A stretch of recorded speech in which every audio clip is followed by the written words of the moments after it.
Captain Ethan Whitehall, Company D, 2nd United States Sharpshooters. I have Private Ryder Walker from Company D, 2nd United States Sharpshooters, and Acting Corporal Soderling, Company D, 2nd United States Sharpshooters.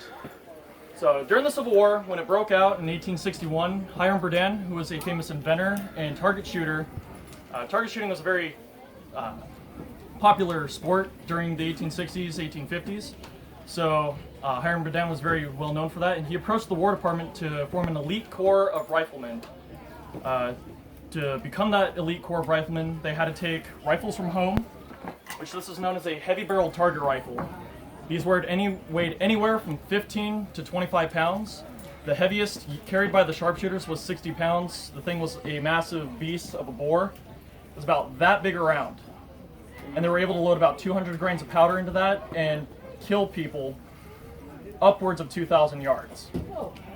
Yeah, they didn't carry it that often because it weighed 60 pounds and no one wants to carry that much just for one shot. So with these rifles, they had to take an offhand shot, which is standing like this at 100 yards at a 10-inch target. They either had scopes or what's called a globe sight, which is you have a rear tang sight and a post with a hood around it to cut glare from the sun.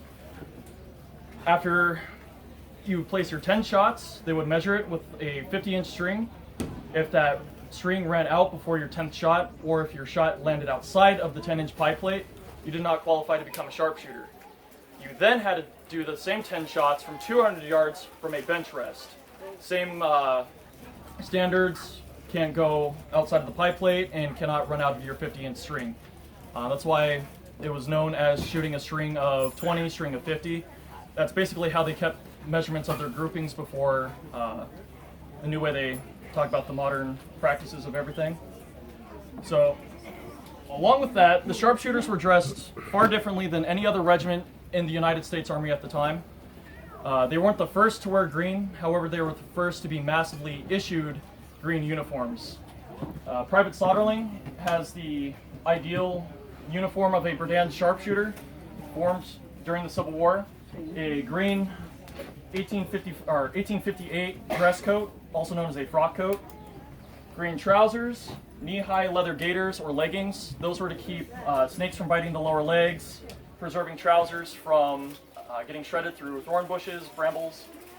They also had a black ostrich plume feather in their green forage cap. And they had a Prussian-style knapsack. This was actually made by Louis Comfort Tiffany, same jewelers and all that today. For $3.50 during the Civil War, they were making these knapsacks.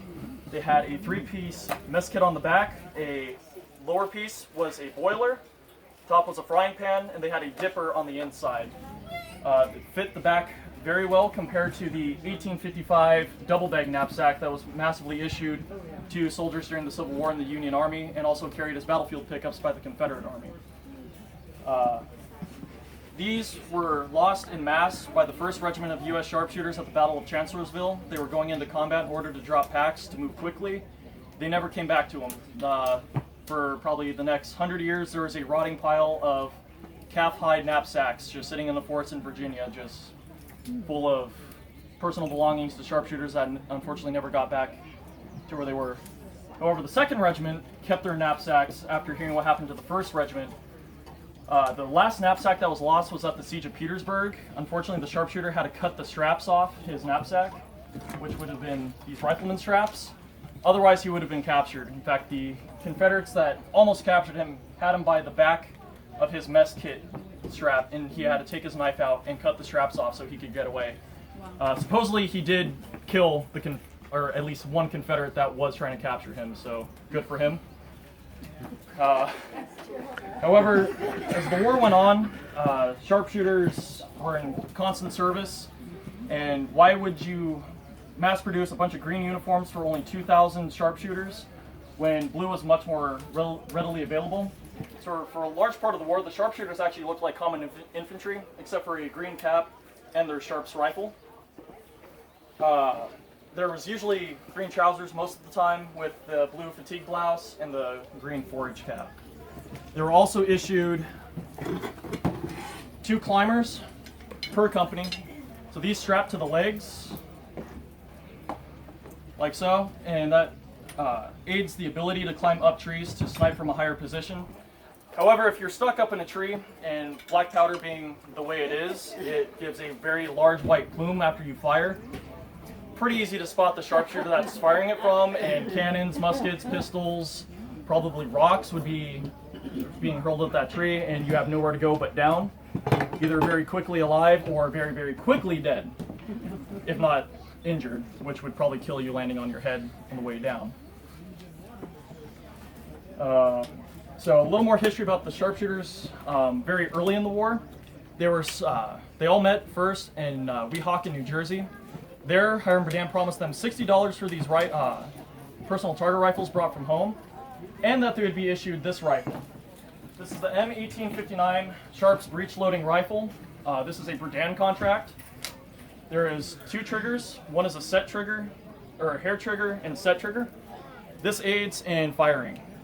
The most common engagement distance during the Civil War was about 150 to 200 yards with the Enfield and Springfield muzzle-loading muskets. However, the common engagement distance for the United States sharpshooters during the Civil War was anywhere from 400 to 800 yards. The farthest confirmed kill in the Civil War with these rifles in sharpshooters' hands was 1,200 yards. Woo. Sights only go to 800. Wow. These guys knew what they were doing with these rifles. However, they first weren't actually issued these rifles. Hiram Berdan promised them that they would get these rifles. However, the War Department, being oh so stingy, as it is still today, why would you want to issue a rifle that can fire 10 rounds a minute compared to what everyone else has that fires 3? They wanted to save money on ammunition. The sharpshooters were promised these, and Hiram Berdan was stuck in a bind. He basically lied to the sharpshooters not only about getting these rifles in their hands right away, but also about giving $60 to the sharpshooters. So he was not very liked. He was known as a liar, a thief, just not making good on his promises that he kept to this elite corps of riflemen that he raised. And they almost rioted. He actually had to take a company of his 1st regiment, the entire company, 100 men, and posted them around his tent as a personal guard. The kind of feather in our cap for that story is it was Company D of the 2nd Regiment, which we portray. They were the biggest hellraisers in that entire debacle. They built an effigy of Hiram Berdan. They hung it in their company street off their commander's tent and then burnt it. Yeah, he was a little worried about that. So the stopgap for Hiram Berdan was, don't worry, you'll get these rifles, you'll get these rifles. They were issued what's called a Colt revolving rifle. Everyone's familiar with a revolver handgun. Imagine that, but about this long and 56 caliber. Problem with that is there's a habit with black powder revolvers called chain firing, which is more than one cylinder goes off, and the problem with a revolving rifle, the cylinder's here, your hand's here, and your hand's here. And if it chain fires, it only goes one way, outward. And in front of that is your hand. So a few sharpshooters did unfortunately have a chain fire, and they did lose fingers. They were discharged for disability. They couldn't properly fight because they were missing parts of their fingers or parts of their hand. They were accurate. The 1st Regiment did use them on the peninsula with fairly great effect. They liked the rapid fire ability of the Colt revolving rifle because it was a 5-shot rifle, and they did have a way to reload it very quickly. The most fortunate thing that ever happened to the sharpshooters was Abraham Lincoln himself was a very avid marksman. It's not uncommon to read stories of Abraham Lincoln going to the south lawn of the White House and testing out new firearms like the Henry repeater, the Spencer repeater, and he often frequented the sharpshooters camps. In fact, they saw Lincoln so much it wasn't anything special. It's, oh yeah, the president's here again. And as other regiments, it was, oh hey, the president's here, you know, full dress occasion, white gloves, sashes, polish your brass. The sharpshooters, it was no big deal to them. So there was one sharpshooter that actually privately purchased his Sharps rifle in Weehawken, New Jersey, in the 1st Regiment. His name was Truman Head, also known as California Joe. He was kind of a celebrity among the sharpshooters. He was known as killing a bear with his bare hands in California. He was a gold miner. He was basically like a Paul Bunyan figure to the sharpshooters, and he bought his own Sharps rifle, and he presented it to Abraham Lincoln and showed what the sharpshooters can do with the Sharps rifle. He told Hiram Berdan, come down to my office tomorrow morning and I will get you those rifles. He then put the order into the Ordnance Department through the War Department, and they said, Mr. President, you don't quite understand. We're fighting a nationwide war. We are trying to save money. These elite marksmen are just going to waste ammunition. Of course, the sharpshooters heard that. They're elite marksmen and they're going to waste ammunition, so they took quite a big offense to it. As anyone would if they're told that they're elite and they're sharpshooters, and then, well, you're not going to take time to aim your shot. It's a big middle finger to them, basically. So Abraham Lincoln basically said, no, Mr. Ripley, who was the head of ordnance at the time, you don't understand. I'm the President of the United States, and these men are getting their rifles. Unfortunately, they didn't get them until 1862, so they had to wait about 9 months. Fortunately for the 1st Regiment, they got theirs the day before the Battle of Malvern Hill, where they used it with great effect. They repulsed 5 Confederate charges on a battery and sent a battery of the Richmond Howitzers, which was one of the premier artillery units in the Confederate Army at the time. It was quoted by their commander, "We came in a battery and went out a wreck." They killed all their horses, about half of their cannon crews, from a distance of about 300 to 500 yards. So, the other lie about Hiram Berdan with these Sharps rifles was, you're a marksman. You will not have to do guard duty. You will not have to do fatigue detail, so digging trenches, cleaning out latrines, chopping firewood for the division, stuff like that. And you will not be used in full frontal charges. But they came with a bayonet, which the sharpshooter saw as a frontline infantry weapon. Why would a sharpshooter or a sniper today need a bayonet on a precision weapon? So what did they do? They took their bayonets and threw them away.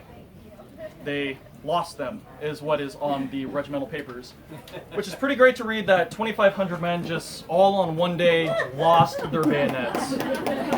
So in 1862, at the very end of the year, they had an inspection, and the inspectors were going through the sharpshooters camps and wondering, where are all your bayonets for your Sharps rifles? We have that you were issued over 2,500 of them. Where did they go? Oh, well, we lost them. You lost them. 2,500. You lost 2,500 bayonets in a single day. Right. So what do the sharpshooters have to do? Well, bayonets are government property. They had to pay for those out of their own paycheck.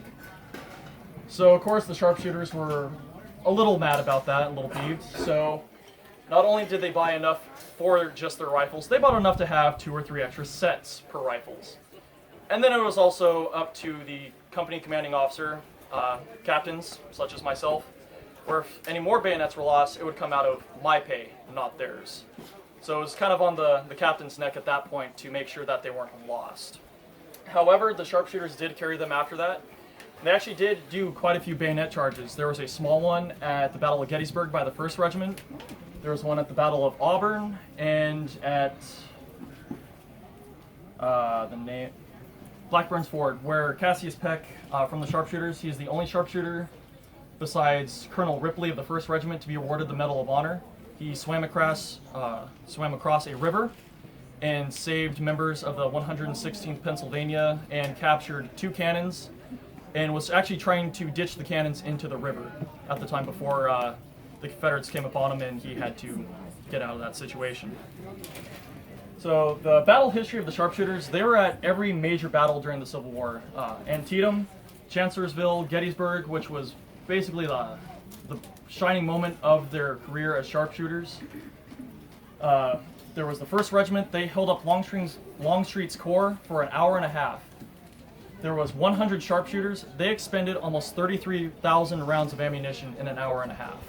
They were actually having relays of a reserve and a firing line, taking turns cleaning rifles and bringing ammunition up to the front. If it wasn't for delaying Longstreet's Corps, they actually would have gone over Little Round Top far before the 5th Corps, which has the 20th Maine in it, before they would have been able to get to the Little Round Top.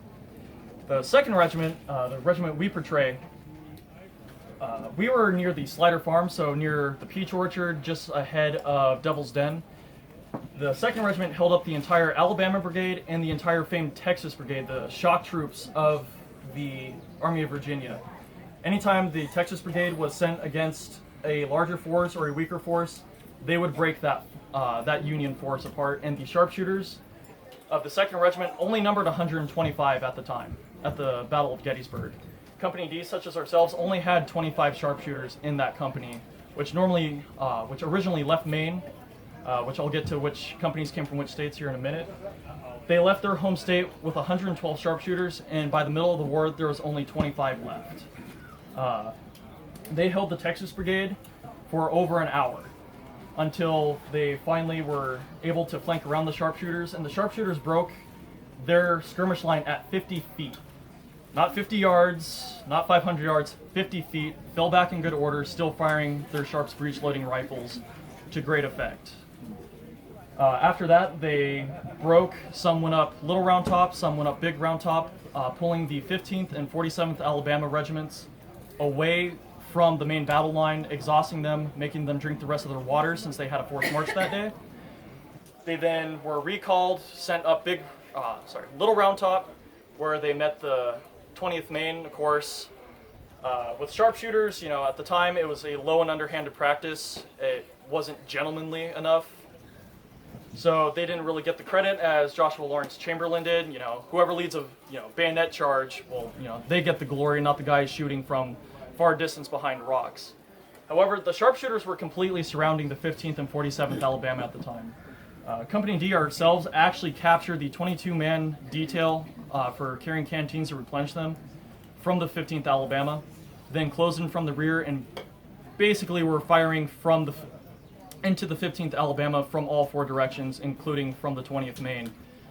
Colonel Oates actually lost his brother to fire from sharpshooters. He was shot 4 different times in 4 different directions. Shot once from the chest, was shot once through both lungs from his right side, was shot through his hip, went through his pelvis and out his right hip from the left side, and was shot in the back through his heart. And all those holes were 52 caliber size, which is a Sharps rifle's caliber. The Sharps rifle is actually one of the first supersonic rounds used in the United States military. They upped the powder charge from 60 grains to 65 grains, so the bullet would actually hit the target before the report of the rifle. So they had no idea where the sharpshooters were firing from until they saw the puff of the smoke and the report of the rifle. Besides the Battle of Gettysburg, there was also the Battle of Chancellorsville, where the 2nd Regiment faced off against the 23rd Georgia, captured 95% of that regiment, which was about 326 men, captured their entire regimental staff, their colors, and all but, I believe, 50 of that regiment, and basically took them off the papers for the Army of Northern Virginia. Antietam, that was the only time the sharpshooters fought in line of battle, shoulder to shoulder, not in skirmish order. By that time, the Confederates knew when they saw green, that meant certain death for them, so they massed their fire onto the 2nd Regiment, and sharpshooters took pretty heavy casualties at that one and were never used again as line infantry. The standard fighting style of the sharpshooters is called skirmish order. It's a spacing of about this much, using as much cover and terrain as possible. You would hide behind trees, rocks, a small depression, or you would just try to get as low to the ground as possible if you have grass. After that, there's alternating fire. There's 1s and 2s. Corporal Soderling and Private Walker would be 1s, I'd be a 2. And the way skirmish order works, they would fire, I would advance 5 paces forward, wait for them to fire, I would fire, they would advance, and same thing as falling back. It was a constant rolling wall of fire, and especially accurate from the sharpshooters. Of course, by the Confederates and the Union Army, they were considered cowards because they weren't fighting fair. Skirmish order was mainly used as a probing action to locate and close with the enemy, wait for the main body of the troops to come up. After that, they would fall back with their main regiment and fight in line. Sharpshooters never did that. They always fought in skirmish order. The 1864 regimental reports, their uniforms were poor, Their rifles were immaculate, and their battalion drill was poor, but their skirmish drill was par excellent among the entire Army of the Potomac. They only drilled in skirmish order, and that's the only way they fought. With a full company, a company officer such as myself would not be able to yell commands to a full company in skirmish order, because at 5 paces apart, the company of 100 men, that firing line is over a mile long. So in each company they had 2 buglers to report commands. Everything was done by the bugle in the Civil War, or the drum. So buglers were very important for that, because it was the orders to advance, retreat, regroup, fend off cavalry, fall back behind the line because they're about to get pushed from a different direction, or they were needed elsewhere. Getting back to the target rifles though, there was also another tactic which is more common today, which is sniping. Sharpshooting and sniping are 2 completely different methods of war. Sharpshooting is more of a light infantry tactic. You harass the enemy, you try to pick off targets of opportunity, officers, color bearers, musicians. Sniping is where you're actually picking out a certain person at long range and purposely killing them. And that would have been done with the heavy target rifles. After Hiram Berdan told the sharpshooters that they were not getting $60, they packed up all their target rifles except for the 2 best in the companies and kept them for special service. These were brought out on a very, very limited basis just due to their weight, but they were used to great effect. They were mostly used against other sharpshooters on the Confederate side, because the Confederates did have sharpshooters within their ranks. However, they weren't structured as long-term regiments such as the 1st and 2nd U.S. sharpshooters. They were used on campaign from the best shots of certain regiments. After the campaign was over, they were dispersed back into their home regiments. These were usually used in groups of 4 sharpshooters. There was a shooter, a spotter, and 2 guards armed with Sharps rifles. After that, they would basically be given free rein to mill about the battlefield and find targets of opportunity. High-ranking staff officers, cannon crews, horses, musicians, color bearers. So they were targeting non-combatants during the Civil War, because musicians were the morale, they were communication, color bearers because that is where you locate your regiment and where you dress your lines, and officers for command and communication. You take out a colonel of a regiment, you just had completely cut off the head of that regiment. Someone else has to step up. He gets killed, the next guy has to step up, until basically you have people that are untrained to fill that role, and that regiment falls apart, they lose their cohesion, and they have to retreat to the rear. So with the sharpshooters, they were the only regiment during the Civil War to be known as a volunteer regular regiment. Most of the entire Union Army, Eastern Theater, Western Theater, were volunteers. There were regular Army regiments. However, the sharpshooters were the only ones carrying the designation of volunteers and regulars. Each company came from a different state.